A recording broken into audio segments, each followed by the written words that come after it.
জন্য যথেষ্ট অর্থ ব্যয় করছে। শেখ হাসিনার দোসররা তো আপনার উপদেষ্টা পরিষদে অন্তর্ভুক্ত আছে। শেখ হাসিনার দোসররা প্রশাসনে আছে, সর্বোচ্চ পর্যায়ে আছে। প্রশাসন সর্বত্র এখনো পর্যন্ত যারা প্রশাসনের দণ্ডমুণ্ড হয়ে বসে আছেন, আমি জানি সচিবালয় সহ সর্বত্র মাঠ পর্যায়ে সেই প্রশাসনের সমস্ত জায়গায়, গুরুত্বপূর্ণ জায়গায় ফেসিবাদের দোসররা বসে আছে। আপনি কিভাবে সফল হবেন জানি না। উচ্চ আদালত থেকে অধস্তন আদালত পর্যন্ত সর্বত্র যারা রাতের বেলা কোর্ট বসিয়ে আমাদেরকে গায়েবী মামলায় সাজা প্রদান করা হয়েছে, একজনও কি বাদ গিয়েছে? একজনেরও কি চাকরি গিয়েছে? একজনেরও কি জবাবদিহিতা নিশ্চিত করা গেছে? না। এনারা এত বেশি স্বাধীন হয়েছে। আমরা বিচার বিভাগের স্বাধীনতা নিশ্চিত করার জন্য অনেক কনস্টিটিউশন রিফরমেশনের প্রস্তাব আমরা দিয়েছি। আমি নিজে হ্যান্ডওভার করেছি দলের পক্ষ থেকে।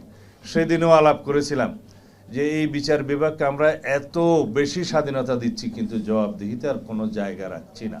এই কারণেই বোধহয় অধস্তন আদালতের যে সমস্ত বিচারকরা নিশিরাতে আদালত বসিয়ে বিএনপি সহ বিরোধী দলীয় নেতা কর্মীদেরকে সাজা প্রদান করেছে।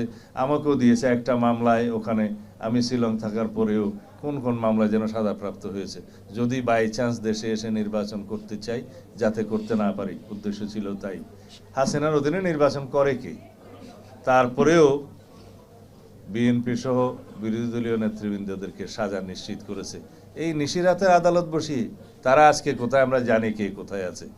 কারো বিরুদ্ধে কি কোনো রকমের কোনো ব্যবস্থা গ্রহণ করা হয়েছে? হয় নাই। আওয়ামী লীগের যত নেতা কর্মী গণহত্যা এবং মানবতা বিরোধী অপরাধের দায়ে মামলায় গ্রেফতারকৃত হচ্ছে। শুনছি 550-র মতো, না 572 জন একটা সংখ্যা দেখলাম, সব জামিনে মুক্ত হয়ে গেছে। কারা দিচ্ছে সেই জামিন? ওই বিচারকরাই দিচ্ছে।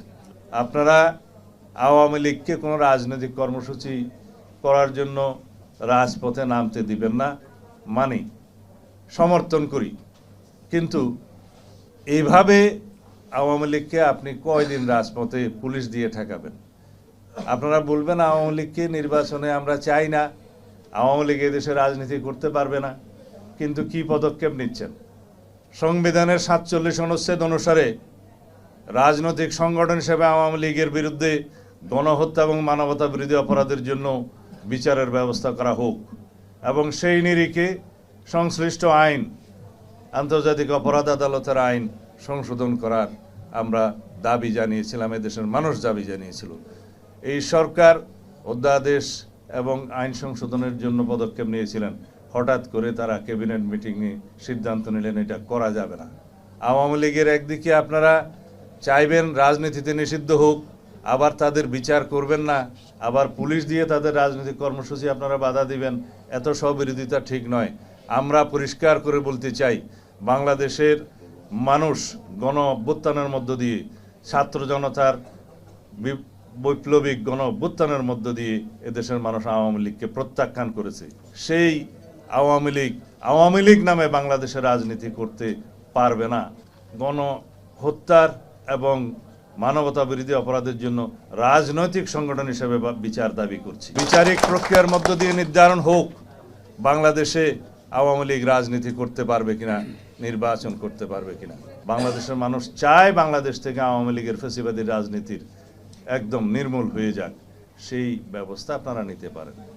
নিশিরাতের বিচারকদেরকে বহাল রেখে বাংলাদেশের বিচার ব্যবস্থাকে চূড়ান্তভাবে স্বাধীন করা যাবে কিনা, রাখা উচিত হবে কিনা তাদেরকে বহাল রেখে, আমার সন্দেহ আছে। সরিষার মধ্যে ভূত রেখে কখনো মাননীয় প্রধান উপদেষ্টা আপনি সফল হতে পারবেন না। বিচার ব্যবস্থা হোক, প্রশাসন হোক, নির্বাচনী ব্যবস্থা হোক, সর্বত্র ফেসিবাদের দোসরদেরকে আপনাকে ক্লিন করতে হবে, পরিষ্কার করতে হবে।